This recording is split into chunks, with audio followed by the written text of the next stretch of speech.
Hello, first grade. Are we ready to write that finishing conclusion sentence for our life cycle paper today? All right. Today I have written out 3 sentences about frogs on sentence strips, and I'm going to put them back up here behind me. They are all 3 true, but one of them is a good conclusion, and the rest aren't really talking about life cycles. So I want to see if you can be the investigator here and figure out which sentence would make the best conclusion. Okay, let's start with this sentence right here. Most frogs are green. That's true. Okay, that's true. Here's another one.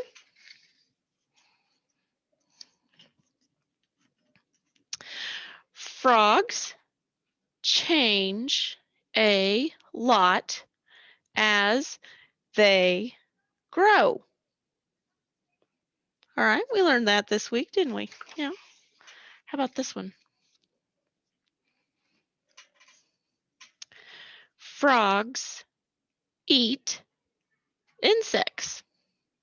Also true. Yeah, I think that was in our book on the first day, wasn't it?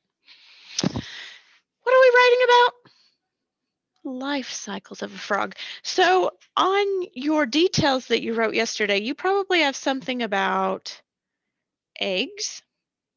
You probably have something about tadpoles. Maybe you even put the tadpoles grow legs.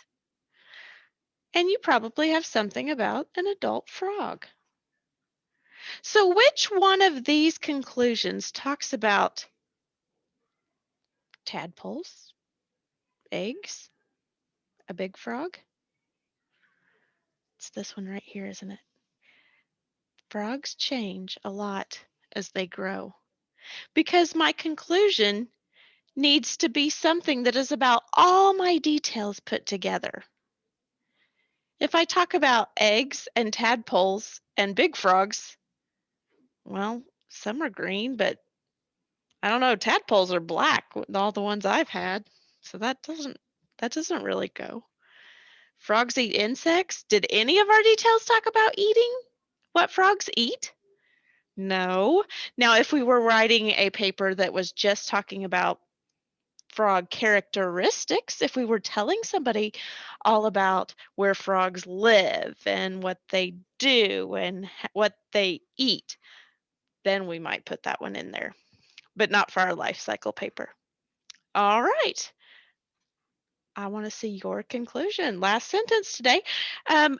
We only have 4 days to work on this since we did our captions on Monday. So if you would like to go ahead and start editing your top sentences, that might be a good idea too. I know you wrote 3 sentences yesterday and you only have to write one today.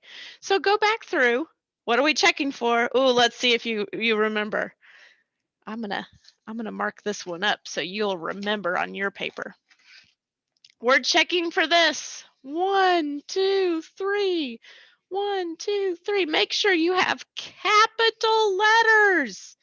If you did not put a capital at the beginning of a sentence, put those 3 lines on it so when you write your nice copy, you'll remember.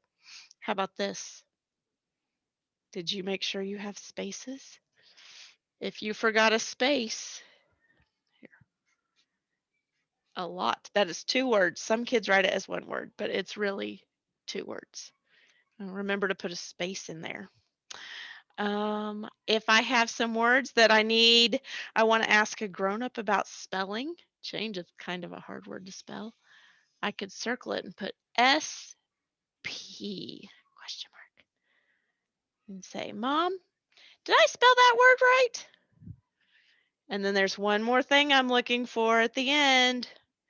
Capitals, you can check your own spelling, spaces, and punctuation. Make sure you have all those periods. You should have a period at the end of your introduction. You should have a period at the end of all 3 details. So you should have Detail 1, detail 2, detail 3, that's 4.